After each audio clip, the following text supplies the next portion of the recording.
हाल ही में जम्मू कश्मीर की पहाड़ी कम्युनिटी के लिए एक अच्छी खबर आई है। गृह मंत्री अमित शाह ने कहा है कि जम्मू कश्मीर में पहाड़ी कम्युनिटी को जो है रिजर्वेशन मिलने वाला है, पर इससे एसटी कैटेगरी के अंडर जो गुज्जर कम्युनिटी है उनके रिजर्वेशन पे कोई असर नहीं पड़ेगा। पर अगर पहाड़ी कम्युनिटी को मिलेगा तो क्या किसी और की रिजर्वेशन पे इसका असर पड़ेगा? तो असर पड़ेगा किस पे, जानेंगे। हमारे सहयोगी सनी दुबे हमारे साथ लाइव ज्वाइन कर चुके हैं। सनी, बताइएगा, गुज्जर कम्युनिटी के रिजर्वेशन पे असर नहीं पड़ेगा तो क्या किसी और के ऊपर असर पड़ सकता है? अगर हम खासतौर पर आरबीए की बात करें, रूरल बैकवर्ड एरियाज कैटेगरी की। प्रियंका जी, अगर बात करें जम्मू कश्मीर में जो हाल फिलहाल में जो समीकरण बदले हैं, जो केंद्र की तरफ से जो रिजर्वेशन है उसमें एक बड़ा फैसला लिया गया कि पहाड़ी कम्युनिटी में कई लोगों को इंक्लूड करके एसटी का दर्जा उनको दिया जाएगा।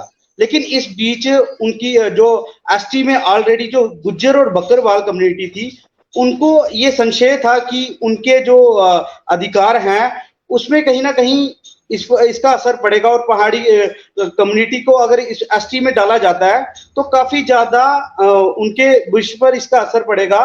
लेकिन इस बीच अमित शाह के साथ कुछ डेलीगेशन, बीजेपी डेलीगेशन के लोगों वहां से मुलाकात हुई है जो पिछली रात, तो उसमें उन्होंने साफ जाहिर किया है कि जो एसटी का स्टेटस है वो बरकरार रहेगा गुज्जर और बकरवाल कम्युनिटी के लिए। लेकिन जो पहाड़ी कम्युनिटी के कुछ जो कह सकते हैं कि कम्युनिटीज हैं उनको इंक्लूड किया गया है एसटी में। लेकिन अब ये साफ है कि अगर गुज्जर और बकरवाल पर इसका असर अगर नहीं पड़ेगा तो साफ है कि कैटेगरी में कहीं ना कहीं से इसको कट किया जाएगा, किसी ना किसी कोटे को कट किया जाएगा। साफ जाहिर है कि इसका असर कहीं ना कहीं आरबी रूरल बैकवर्ड एरिया पर कहीं ना कहीं संशय ये बना हुआ है कि इस पर इसका कोटा कहीं ना कहीं कम करके सरकार पहाड़ी स्पीकिंग जो कम्युनिटीज हैं उनको देने वाली है।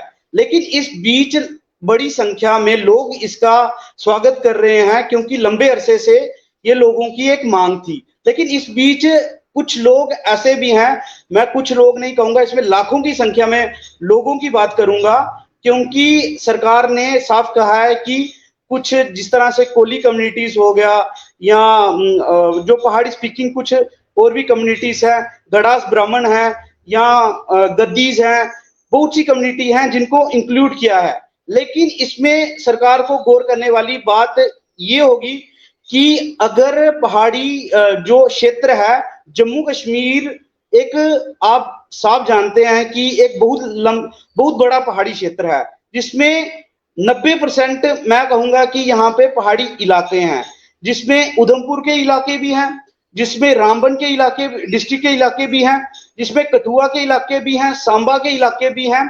वहां पे यहाँ जो पहाड़ी लोग हैं वहां पे लोगों को रूरल बैकवर्ड एरिया की एक कम्युनिटी वो कह सकते हैं रिजर्वेशन दी जाती थी जम्मू कश्मीर जब एक स्टेट था, और आज भी उस कोटे को बरकरार रखा गया है।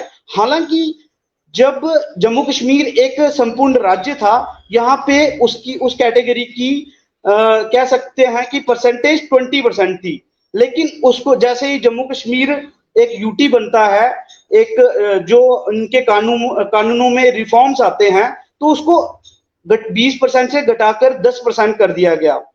एक कह सकते हैं कि अगर मैं बात करता हूं उधमपुर डिस्ट्रिक्ट की बात करता हूं, वहां पे डुड्डू बसंतगढ़ एरिया है, वहां पर पंचारी के लोग हैं। वहां अगर मैं बात करता हूं रामबन इलाके की, तो वहां पर कह सकते हैं कि गूल, संगलदान, बहुत से फॉर फ्लंग एरिया हैं। वो लोग लगातार सवाल उठा रहे हैं कि बड़ी संख्या में अगर पहाड़ी इलाकों में जो पिछड़ा वर्ग है उसके कोटे को अगर काट कर सरकार पहाड़ी कोटे में डालकर एक एसटी का दर्जा उन्हें देती है तो इन लोगों के साथ नाइंसाफी होगी।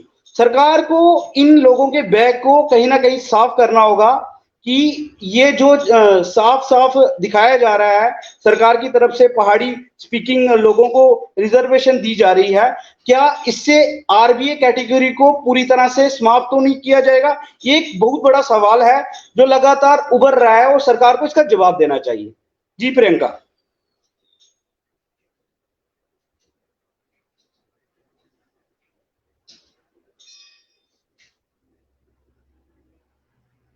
जी बहुत बहुत शुक्रिया सनी हमारे साथ ज्वाइन करने के लिए। सनी दुबे हमारे साथ ज्वाइन किए हुए थे और जिस तरह से वो जानकारी दे रहे थे कि क्या किसी का कोटा कट के पहाड़ी को रिजर्वेशन दिया जाएगा या फिर उसे बढ़ाया जाएगा, इस पर उन्होंने अपडेट दिया। फिलहाल इस अपडेट में इतना ही। देखते रहिए।